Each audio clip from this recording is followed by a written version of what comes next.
The 12 Guests of Christmas continues, and I'm so happy to have this one back. Ladies and gentlemen, Sue is back! This is going to be so much fun!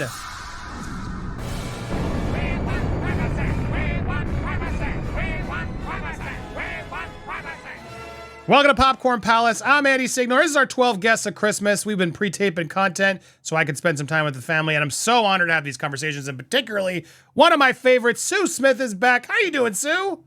Hey, Andy, I'm fine. How are you? Merry Christmas. Happy holidays. Merry Christmas. Merry Christmas. It is that time of year, and yes, we're going to talk about Christmas and the royals, and you have some theories as to why we keep hearing this, and I'm glad to have you because I've reported on this stuff a lot, where it's like, they're getting invited, they're not getting invited. Harry and Meghan seem to think they're going to get invited.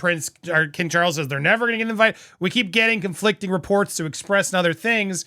And I feel like I'm getting the vibe that Meghan and Harry clearly want the PR to be, we're going to come, we're open to it. Whereas the royals are like, no comment, they're not coming, is sort of where it is. But as you see, these reports have been coming in fast and furious over the past week and weeks leading up to the holidays now.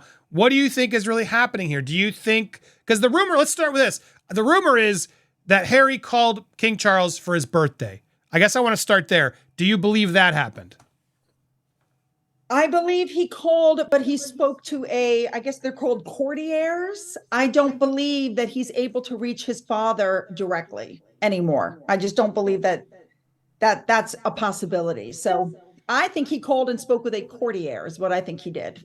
So you don't think he's spoken to King Charles, his dad? When do you think the last time they spoke was? Oh my goodness. I got to be honest. I would have no clue when those conversations took place. I think it was right after Spare came out when I think that's probably the last time they spoke, when Charles basically told Harry, you're going to have to give up Frogmore. And Harry tried to emotionally blackmail him by saying, but don't you want to see your grandchildren? And my thought process on that was that blackmail might have worked had Harry and Meghan brought the kids over and allowed Charles to have a relationship with those kids, but he never did. They have no relationship at all. So that blackmail just didn't work because I think Charles realizes they never intend to let him see those children anyway. Yeah, it's interesting. So, all right. I don't know if I'm going to go as far as you. I think it's possibly could have called, but commenters, I'm curious what you think. That's, obviously healthy debate down below. But now fast forward, clearly, if you don't believe they spoke for the birthday, then I imagine you do not believe there will be a phone call for Christmas to repair the damage. All these rumors of that happening, do you think that's nonsense? Here's what I think is happening. I think their brand is dead. I think that, look how far they've fallen. They can't get a deal. We all heard about their claiming that Dior and them have, that the royal family is interfering with their deals because they claim they were having discussions with Dior, and then all of a sudden Dior cut them off, and all of a sudden Camilla was wearing Dior. So they're blaming the royal family for scuttling their deals instead of looking at the fact that they reneged on everything and they've been proven to be liars and nobody's interested in them. So when I see stories like this, Harry plans to call King Charles. What I see is WME said to them, your brand is dead. Your whole brand is based on your attachment to the royal family. Your attachment to the royal family is no more. You don't speak to them. They don't see your kids. They're keeping calm, carrying on. You, on the other hand, are in a downward spiral. And at this point, the only chance you have is to make peace with the royal family. And so Harry is going to wait till Christmas and try to call Charles to try to repair the damage because he's delusional and thinks that the royal family is just going to forget that they've been called racist for the last 3 years and that, he attacked William and Catherine and Charles and Camilla and even attacked William and Catherine's parenting. And I think, and then the Spare is out there to stand for all time. And I think he's just delusional. I think Charles may see him as his darling boy, and Charles may have some sort of a relationship with him. But as far as letting him come back to the family, I guarantee you William put his foot down, and that's a big fat no. Yeah, interesting. And again, we taped this before the holidays in case something does happen. That's why why we're a little outdated. But all these theories are coming in. One of the other reports I in the same video I reported on this. There was this whole thing about King Charles won't meet with them because he's afraid of these leaked conversations. Exactly. And it feels Exactly. like I mean, I assume you agree with that logic. Who would want to talk when you speak to your family at the holidays? That's supposed to be a sanctuary, right? Where everything you say is safe and between you and between the family. But they've proven time and time again that no, nothing is safe if you say it to them. They will leak it to some sort of lick spittle. I mean, do you believe that's part of the main reason why maybe Charles isn't doing it? Yes, I mean, listen, look what just happened with this lawsuit. Harry's attorney went into court with hundreds of supposed leaks. And then the judge culled it down to 30 something. And then he only won on 15 of those.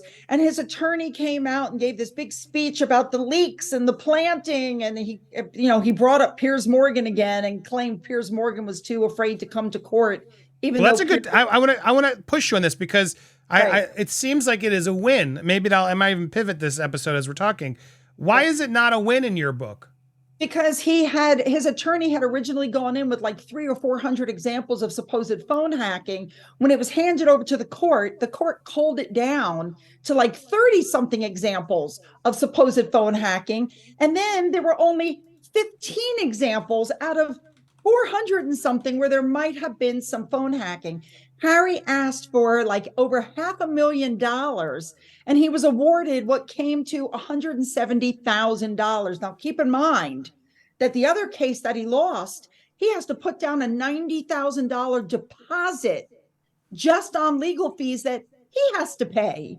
So, in the end, all of these lawsuits are going to end up, if he loses, they're going to end up costing him millions of dollars. But I love that we can have these debates. So everyone hear me out. That's the beauty of this channel is I get to have good conversations. One could argue it's not about the money. It's about getting this headline, which he did get. And it's hard for me to not see this headline, which is a real headline, guys. And he did get a judge to prove that he was hacked. He was a victim of it. And I do believe this happens. And so sure, maybe do you agree with that too? I agree. He was hacked 15 times. William, however, was the one that was able to take it into court, settle out of court for $1 million with no attorney's fees, which, by the way, he donated that money to charity. I do believe most of it went to Invictus Games, which Harry never acknowledged. He was able to get the World of the News shut down. He was able to get people put into prison. And then here comes Harry with his 15 cases. Like, I'm the savior of the world. I'm a dragon. It's true. Nobody knows William did all that, and it's kind of crazy that Harry's out there following his brother's footsteps, but attempting to take all the credit. Exactly. And he's out there going, I'm a dragon slayer. Like, your brother already beat you to the punch like a year and a half earlier. Right, and did it far smarter and less, getting the blood in his hands. Clearly. Exactly. It's wild, but at the end of the day, I mean, it's still a win for Harry. Granted, I think the key is it's not as big of a win as he and his PR spin and everybody else is trying to tout it as. Right. Listen, if he was hacked, he deserves the money, but he's going to need that money for the other lawsuits to help pay, what he has to pay. Well, I mean, do you think this is a sign that he is going to maybe win some of those other lawsuits too? No, I don't. Because even the case that he's bringing against the Home Office, where he's suing for them claiming that he never offered to pay, and then even the judge came out and said in one of his things that here he is, the purveyor of misinformation, and he lied. Is basically the judge did his own recollections. Yeah, just so we're clear, I agree wholeheartedly. I don't see how he's going to win that one because that one seems ridiculous, and the judge is clearly like annoyed with Harry. Like, dude. You're trying to fight for misinformation while you're misinforming the public. But the other two tabloids that he's fighting, he is also fighting two more. He's got a lot of lawsuits. It's easy to lose track. Regarding the two versus the tabloids, do you think because now a judge has deemed this, it's a possibility that he's going to prove some other papers did it too? No, just because, and let me just say also, the judge went with 15 of these 400 and something cases because he believed Omid Scobie, who has already been proven to be a perjurer in court. I'm shocked. And he believed that other guy that also was proven to be a liar. If the judge had discounted their two testimonies, Harry would have won nothing. So what is it with these UK judges? It's like Judge Nichols and Johnny Depp. It's the same kind of thing where literally Amber Heard was caught perjuring herself. So, and then proof that she lied. And then he was like, well, she wasn't under oath when she lied. So it was so weird how these UK judges don't actually seem to be often just. You're going to think I'm nuts when I say this. I didn't watch the Johnny Depp Amber Heard trial. Don't be shocked. I never watched it. The only thing that I remember hearing was that she told she told the judge in the UK that she had given all of her settlement money from her marriage. And come to find out in the United States court case, she pledged it, but she never donated it, which means she didn't hand the money over.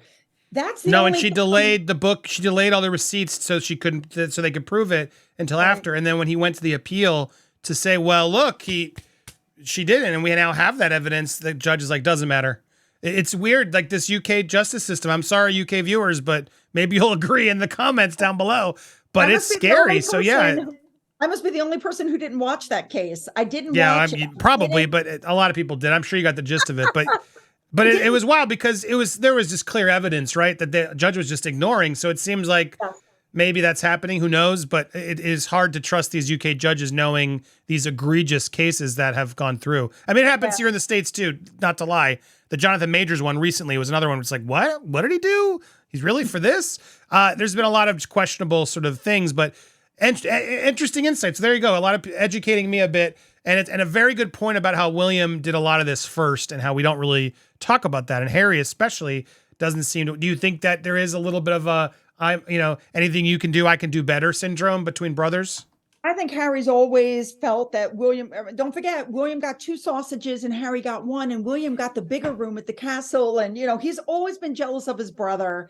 He's never going to stop being jealous of his brother. I can tell you now, this family is never going to come together. And keep in mind that Charles is what, 75, 80? He's got what, 10, 15 years? When William gets on that throne, I have no doubt that William is going to strip titles, you don't need a prince and princess title on 2 kids that are raised in America who know nothing about the royal family and are, nothing. They're not going to have anything to do because I think Archewell is going to go down the tubes. It's already going down the tubes. Didn't make the Christmas card this year, the Archewell audio. the whole Christmas card was a business proposition from Archewell Foundation and Archewell this and Archewell that. We wish you happy holiday. Like what? It wasn't even a family PR spin. They got to get the out there because their business is suffering. It's like, no, we can't afford to give everyone a nice snapshot of the family. No, we got to business. When the tax documents came out and it showed that they'd only gone to 11 events for the whole year, and some of them weren't even their events. They just went, like that ribbon cutting that took place at the Marines. They were invited to come during the ribbon cutting. But they only went to 11 events in the whole year. They worked an hour a week. And a lot of the stuff that they listed was not even theirs. Like they listed 3,000 mental health hours. Those were things that other people had done, but they attached on. They tend to attach on to what other people are doing and then claim it's theirs.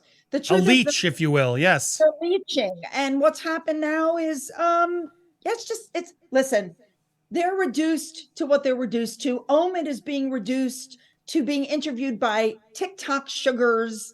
I mean, the whole thing is going down the drain. It's I mean, it's not sad, actually. It's good because the Endgame didn't come the way Omid Scobie thought it would, right? The Endgame came for them. And he can spin it, and he can always spin it. He'll never admit defeat. I don't think Omid could. Liebrows can't ever be wrong. But I'm sure at the end of the day, Liebrows is sitting there going, damn it, they've just annoyed that we call him Liebrows. There's so much there that I'm sure is bothering him. Book sales, etc. Nothing went the way he thought it was. That book was not a Finding Freedom, which did really well. This one did not do that kind of well, and so we'll see. 9,000 total in the United States, 6,500 in the UK. That's 15, I mean, that's not bad. It's not bad, but the problem is like that was it. It's like a big opening, slightly mediocre weekend, and then there's no longevity. No one cares. No one bought it. There was a lot of curiosity factor. He did do it, but I can't imagine the publisher's happy with those numbers. Agreed. The publishers it's terrible. And, if you look at some of these interviews, one of the TikTok girls said that it was pseudo-capitalism, that Catherine used her children to show them, at a baby bank. And one of my subscribers wrote, well, if that's using children, what the hell was that Meghan did with the children of Uvalde. Mm. I mean, if that's not using somebody's children for PR, I don't know what is. All over that sizzle reel. Yeah. It's horrible. What she did with those kids in Uvalde, what she did with the kids in Harlem, what she did with the planting the forget-me-nots during COVID, full facial photos of other people's children. Please, I don't. And dressed up in like insanely expensive outfits and jewelry. Yes. Like that's not the time to show off your look that you're gonna that Us Magazine's gonna talk about.